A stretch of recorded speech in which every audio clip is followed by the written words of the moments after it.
rafetlu ab nekkam ci biir ndax li ñuy wax respect engagement ñoom bokk na ci ñi nga xam ni ñu ko matale kon ñoo ngi leen di sant bu baax waa Thiel di leen wax ni li nga xam ni moom la ñu organiser fii tey ci Thielu Mbalim nekk na loo nga xam ni ñaari fédération ñoo ko bokk muy FPA ak UGPM ndax ñoom lii ñu def fii def nañu ko jëkk nañu ko def ca Lonkaan def nañu ko ci Thielen defaat nañu ko fii ci Thielu Mbari ñu wane liggéey bu rafet bi nga xam ne moom la programme LGT di def te yàpp naa ni ñëpp nangu na ko ndax résultat yi nga xam ne moom la ñu war a présenter fii dina ko wane waaye loolu itam bu amee dañuy sant bu baax ñi nga xam ni ñoonu jàppale ba lii mën a nekk bu ma waxee IPA wax naa ñi nga xam ni mooy waa SIFA ndax dégg naa léegi Samba wax ni centre de formation d'excellence la waaye ñun mën nañ ko confirmer ñun waa UGPM ak waa FPA mën nañ ko confirmer ndax résultat yi nga xam ne moo génn ci LGT wane na loolu amul kenn koo nga xam ne bokk na ci programme bi koo nga xam ni maîtriser woo li ngay def mën naa daanaka mën na ni not nga sa dund ci ñi nga xam ne ñooy programme bi kon nag loolu wane na ni seen formation boobu ñu jàngan wane na loolu lu wax leen nii nag journée bii dafa nekk journée boo nga xam ni dafa am fuñ ko dugal xam nga UGPM 1985 la juddu 1985 ba 2015 fanweeri at la kon jàpp na ni journée bii ñuy def dañ ko dugal ci biir fanweeri ati UGPM fanweeri at yi nag ñoo ngi ko war a célébrer tàmbali na naam ndax am na ay forum yoo nga xam ne def nañ ko jëm ci décentralisation maanaam acte 3 décentralisation bi nga xam ne moom le président de la République wax fii ci biir réew mi te mu nekkal ko mu dëggal ko assemblée nationale dëggal ko kon acte 3 boobu nun def nañ ci ay forum pour waxtaan ci ak suñu bokk yi nga xam ne ñoom lañ àndal bokk liggéey bi yépp xool yan njariñ lañ ci mën a tiire waaye itam fu nu war a mën a jaar ba jariñu ci mbaa itam yan ak ñan lañu fa war a mën a àndal muy les alliances bu ñu ko dugalee foofu nag dañuy wax ni forum yooyu am na luñ ci def waaye itam nag du tee am na yeneen ndaje yoo nga xam ne ñu ngi koy waajal mu jëm ci biir collectivité locale yi nga xam ne ñoom lañ bokk ndax daanaka juróom-ñetti at yu ne danoonu jéem a UGPM doon na jéem a natt boppam mbaa mu jéem a xàll ay yoon ba tax na ginnaaw loolu ma wax léegi forum boobu ma wax ni dinañ dem ci biir collectivité locale yi fu ci nekk ñu waxtaan fa natt boobu nga xam ne moom lañ defan ci sunu document d'orientation maanaam document bi nga xam ne moo doon xàll sunuy moom lañ teg xàll ay ngir jéem ci xàll ay yoon yoo nga xam ne fi lañ war a mën a jaar ba mën a réussir suñu décentralisation sunu agriculture bi mbaa sunu nekkin ci biir gox bi dinañ ko def ci fës nañ ko yéene ci def ci collectivité ñu àndandoo ko ñoom ñu xool natt loola ba pare nag jéem a xoolaat nag yeneen yoo nga xam ne lu ñu war a mën a jëmee kan loolu bokk na ci li nga xam ni war na moo tax ñu dugal journée bii ci biir fanweeri ati UGPM fanweeri at yooyu nag ñu ngi ko fas yéene célébrer 19 bis ni tey ak 20 ci weer ba la nga ñëw di vers janvier nu bëgg ko bokk ak suñu partenaires yi ak partenaires au développement yi mais bëgg ko bokk ak collectivités locales yi nga xam ne ñoom lañ àndal yépp ak ñi nga xam ni bokkuñu sax ci biir UGPM waaye itam ñu ngi koy dégg dina parce que dañoo wax ni Kajoor ca kanam Kajoor ca kanam nag bu ñu ko waxee bàyyiwuñu kenn kon ngeen jàpp ni loolu fanweeri at ci ndaje mi ci leen ko nu santaat ñëpp gërëm leen di leen wax ni leen amaat nañu mbégte bu baax ndax suñu partenaires yi nga xam ne suñu parandoo yi nga xam ne ñoom lañ àndal muy waa LGT di waa canadien yi wax dëgg yàlla suñu ànd ak ñoom rafet na gis nañu ni fu nu ko mus a def ab réussir fan ko tàmbale woon fu jëkk muy Lonkaan jaar Daaru Gay dem Pëyeen dem ñëw Ciinu Mbaari dem Fembul dem Sàq dem Lisaar fu ci nekk ci biir Sénégal biir zone UGPM bi gis nañ fa ay résultats te noo ngi ñaan itam programme boobu gën a kii yàlla dogal na sax programme bi dinañ ko gën a yaatal ba mu dem ci yeneen ba génn sax ci zone ngaay bi dem feneen parce que loolu dañoo gis résultat yi bu fekkee rafetuluñ ko nag loolu du am kon ñu santaat animateurs yi nga xam ne ñoom lañ àndaloon ci liggéey bi parce que bu ñu réussir lii ñoom itam seenu taxawaay mat na ca gërëm lool kon ñu sant leen gërëm leen wax leen ni leen jërë ngeen jëf ñoo ngi santaat ñëpp di gërëm ñëpp xam naa nag dañu wax ni ku nuyu di nga doo mën a wax ñëpp waaye liy wax mooy da nga dul mën a matal ñëpp tudd leen waaye daal jàpp leen ni ku nu wax ak ku nu waxul yëpp gërëm nañ la sant nañ la di gën a maat dolliwaat sunu bokk yi nga xam ne ñoom lañ bokkal programme bi muy waa FPA ñu gërëm leen sant leen ci seen teewaay fii di santaat Ciinu Mbaari bu baax di leen wax ni lii nongu la yéen ñi nga xam ne yéen a bokk UGPM képp koo nga xam ni bëgg nga avancer faaw nga xool roy ci ñi nga xam ñooy waa Ciinu Mbaari ak ñeneen ñi nga xam ñoo yor programme bi ba agsi fii kon ñoo ngi sant ñëpp di gërëm ñëpp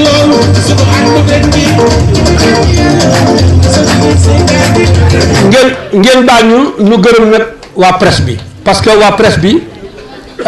action yi ñuy def autorité bëgg nañu ñu di ko fekk bu baax ay ministère ak ñoom ñëpp ñëw di ko fekk si ministre bi boppam wala gouverneur ñoom ñëpp bëgg nañu ñu koy fekk si waaye ñoom presse bi seenu taxawaay nu gërëm ko ndax li tax moo di fépp foo nga xam ni mënuñu faa taxaw mbaa mënuñu faa taxaw ñoom ñoo ñu fay taxawal ndax li ñuy def nii liñ fi wax nii di ko def fii ci Ciinu Mbaari dina war àdduna bépp kon ñoo ngi leen di gërëm di leen sant jërë ngeen jëf ngeen baal ñu àq. Je voudrais saluer aussi les deux représentantes des principaux bailleurs de fonds de l'expérience LSGT qui sont ici présentes avec nous. Donc la représentante du ministère des Affaires étrangères, du Commerce et du Développement du Canada, ainsi que la représentante du ministère des Relations internationales du Québec. ñaar ñoo xam ne ñii am na ñu leen fi teewal mooy ñi nga xam ne ñoo yombal xaalis bi xel mi ngi fi woon waaye xaalis bi moom ñaar ñi ko yombal kenn ku nekk tey sa roo ngi fi. Je tiens à souligner leur présence parce que souvent pour nous qui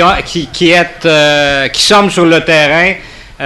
ce qu'on appelle les bailleurs de fonds, c'est quelque chose d'un peu abstrait. Mais derrière le terme bailleurs de fonds, il y a des hommes et des femmes. Et dans le cas qui nous occupe, des femmes qui travaillent très fort pour qu'on puisse faire le genre d'expérience que l'on fait présentement ici avec LSGT. Mais li tax mu tudd leen nag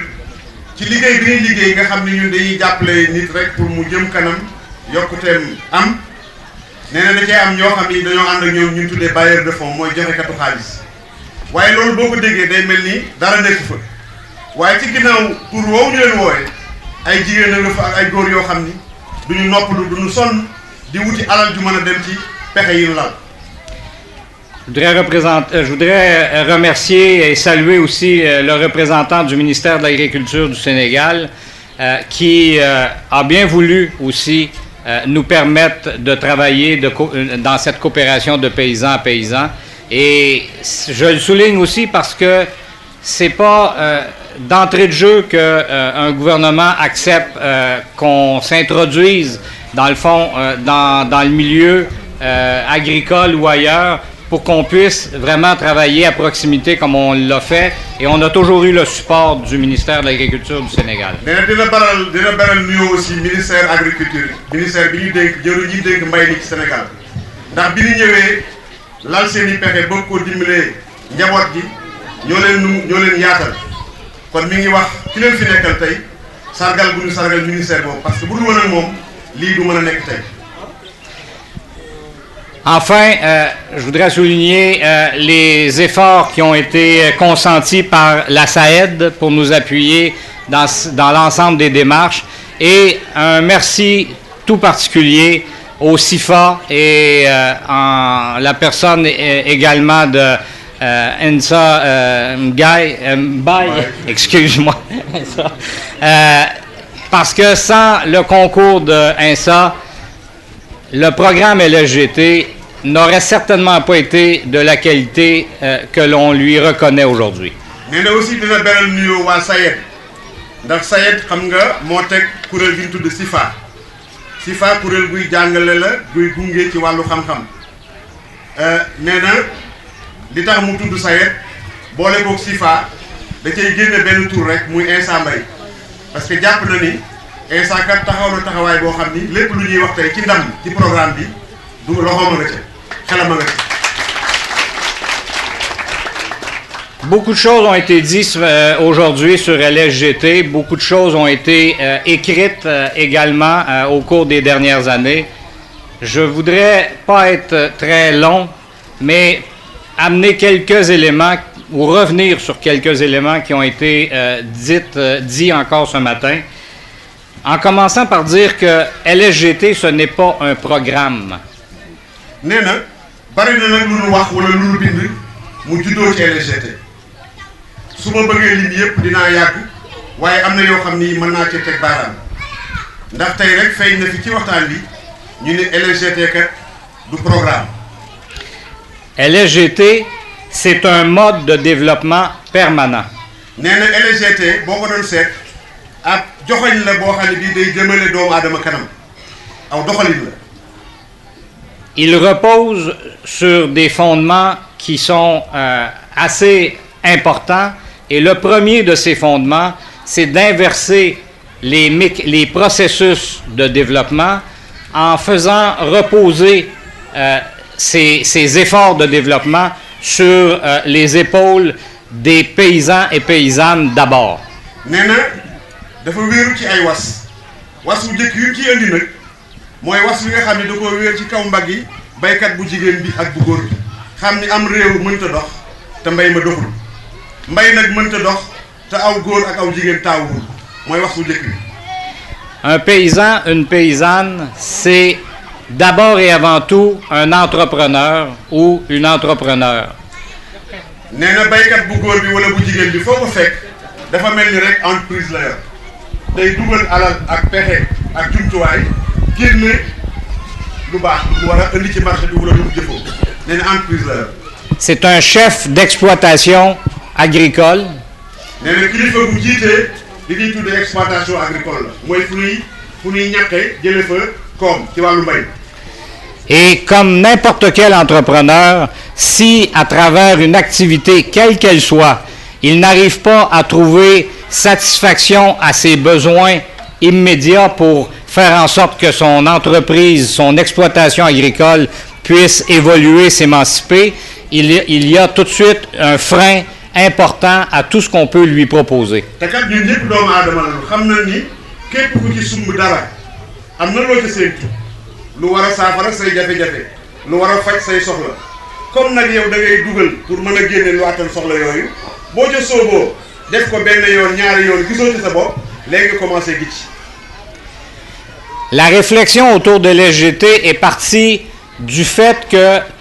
au niveau de l'Union des producteurs agricoles Développement International, on jugeait que c'était un long cheminement d'appuyer une organisation professionnelle agricole pour que celle-ci offre des services à ses membres, pour qu'enfin ses membres jugent que ce service-là leur est essentiel et qu'ils acceptent de payer pour le service et l'organisation qui en dispense. mais nag ci njëlbéen nga bi ñuy xalaat LSGT mi parce que wax naa leen sànq ci bopp yi ko génne ci la bokk nee na bi ñu koy xalaat dañoo jàppal ni nit ki kat day ñëw rek bokk ci benn kuréel waaye kuréel ga lañ cee séentu mooy kuréel gi daal am na ay njariñ yu ma fa mën a jëli jëfoo ko sama kër mu yokk ma ñu dem ba yàgg ñu gis ni way bokk bi kat ndekete moom it dafa war a mën a bokk ci liy jël en charge liy doxal njariñ yooyee muy séentu ci kuréel yi foofu lañ tàmbalee xalaat bi.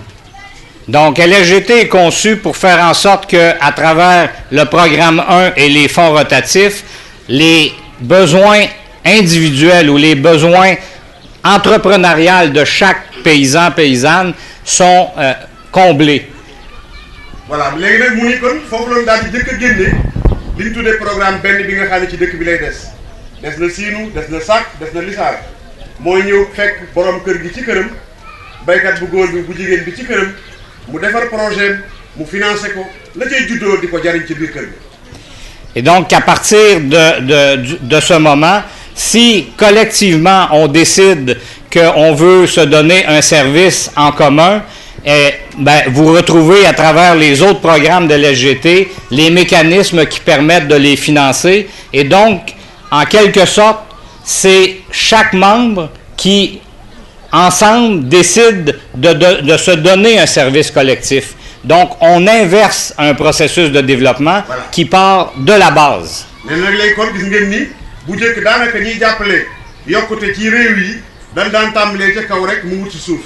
tey nag gis ngeen LGT moom daa tàmbalee ci suuf jëme kaw ndax kookee am jàmm ca këram ndax LGT financé na ko projet ba mu génn ca léegi nag am na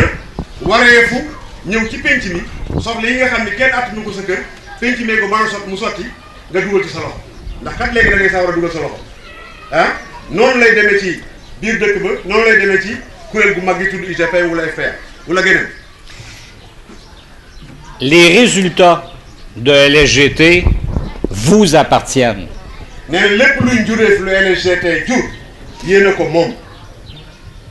À preuve, si vous regardez les fonds qui ont été initialement octroyés,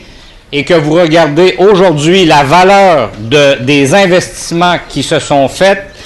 on a multiplié par 10 à peu près. nee na tey bépp dëkk bu LGT jaar wér na ni alal jëfa dugg ca kër ya ne ca penc ya di wër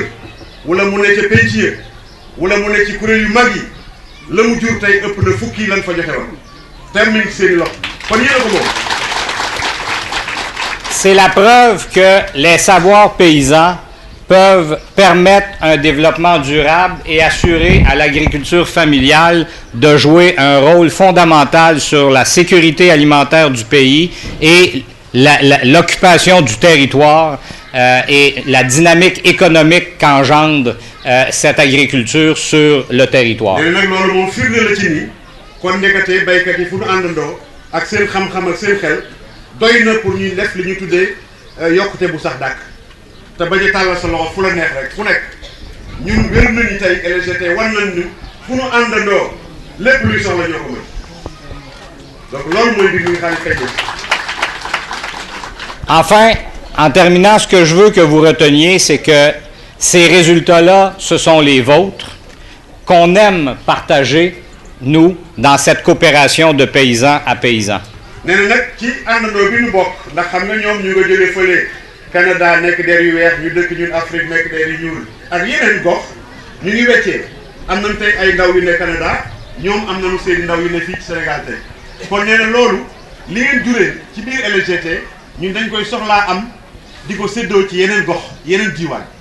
ndax jàngee nañ ci lu bari ci yéen. Et que lorsqu'on parle d'élargissement des LSGT, comme ce que j'ai entendu dans les présentations précédentes, je vous dis que on est dans une responsabilité partagée. C'est-à-dire que par vos efforts, par la responsabilité que vous prenez à travers les résultats que vous obtenez dans LSGT, vous nous permettez, nous, de continuer de défendre le programme et vous permettez à des gens, donc les personnes qui sont ici présentes, d'être capables de démontrer que ce programme a une valeur significative sur le développement local et que ce développement local engendre, je dirais, un développement durable pour l'ensemble du pays. Et c'est ça qu'il faut qu'ensemble, on prenne conscience. Ce n'est pas des bailleurs de fonds qui distribuent des fonds, c'est les efforts que l'on fait, chacun à notre niveau, qui, réunis collectivement, nous donnent la force nécessaire pour poursuivre et faire en sorte que ce programme s'élargisse dans votre propre communauté, dans le pays tout entier et ailleurs dans le monde. léegi wax na lu am solo parce que nee na jureef yi ngeen di jural ci seen projet yi bu ngeen di joxee xibaar yooyu la ñuy defar di ko séddoo ak ñëpp ñi seq programme bu leen jàpp rek ni xaalis bii ñëw day taw rek di wadd aw nit ñoo koy wuti nit ñooñu nag dañuy am ay lay yooyu mi ngi juddoo ci liggéey yi ngeen am résultat yi ci juddoo yooyu la ñuy dajale mooñ ko ba mu jekk wax ni ñun kat suñu doxalin bi ban ko defee béréb sàngam lii la jur lii la am di ko yaatal day tax ba ñii nga xam ne ñoo leen wutal xaalis ñoom it am mën a taxaw am doole fu ñu taxaw wax ñu déglu leen kon nag ñun jàpp ni bu baax a baax ni xibaar yooyu daa baax ci ñun.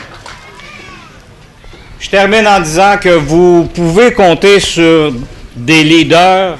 je dirais, exceptionnels. Vos leaders agricoles au Sénégal, je pense que vous pouvez en être fiers. nee na nag du ma jeexal te waxuma leen nii ñi leen jiital ñi leen jiital ñu leen di demal ci ndaje yi te dëkk Sénégal di baykat na ngeen leen fonk bu baax a baax ndax ñu jar a tiitaroo la du ci àdduna. Ce sont des leaders, je dirais, d'exception, mais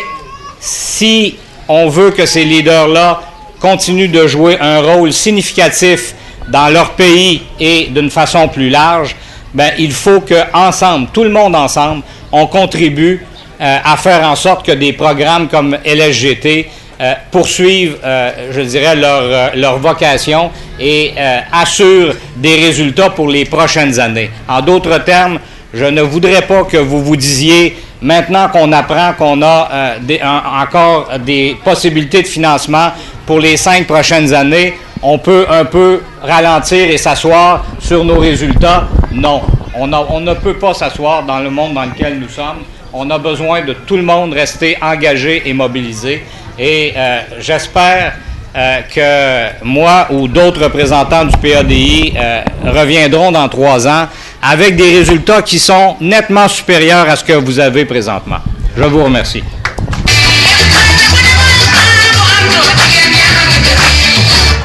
waaye li nga xam ne si moo ci amati solo mooy li ñuy wax citoyenneté ndax pañ bu njëkk bi may wax rek mooy kenn ku ne xam na ni le développement à 4 dimensions: la dimension sociale, la dimension économique, la dimension politique, mais aussi la dimension culturelle. bu ci nekk bu nekk ci bu ñu wax développement social kenn ku ne xam nañu jigéen soxna la waaye yaay la rakk la moom moo yeeyoo li nga xam ne si moom la ñu jëfandikoo ci kër gi yépp maanaam fonctionnement kër gi moom moo ko amee kon kooku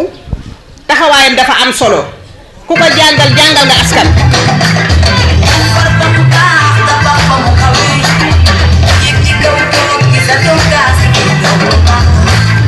bu ñu jógee ci dimension boobu ñu dem ci la dimension économique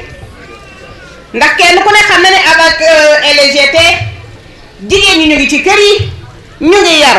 ñu ngi sàmm ñu ngi bay ñu ngi jaay ñu ngi def commerce ñu ngi def lépp loo xam ni ci kër gi rek lañ ko jëmee kon LGT vraiment mbiram am na solo taxawaayam ci côté jigéen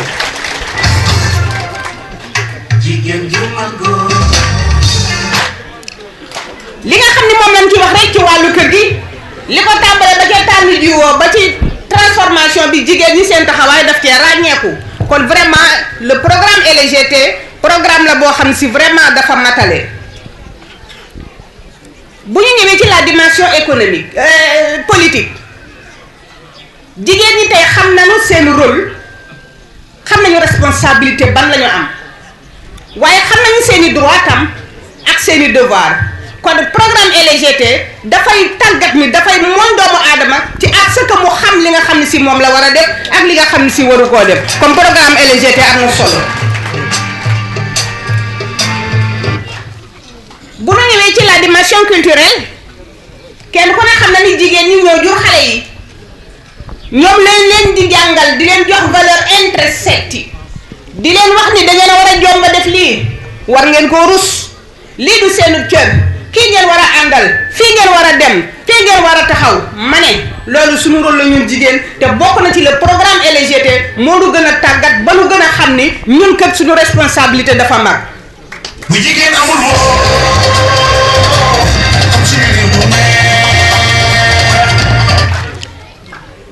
tey jii jigéen ñi nga xam ne gis nañu toog fii ci toogaay yu rafet yi ci sañse yi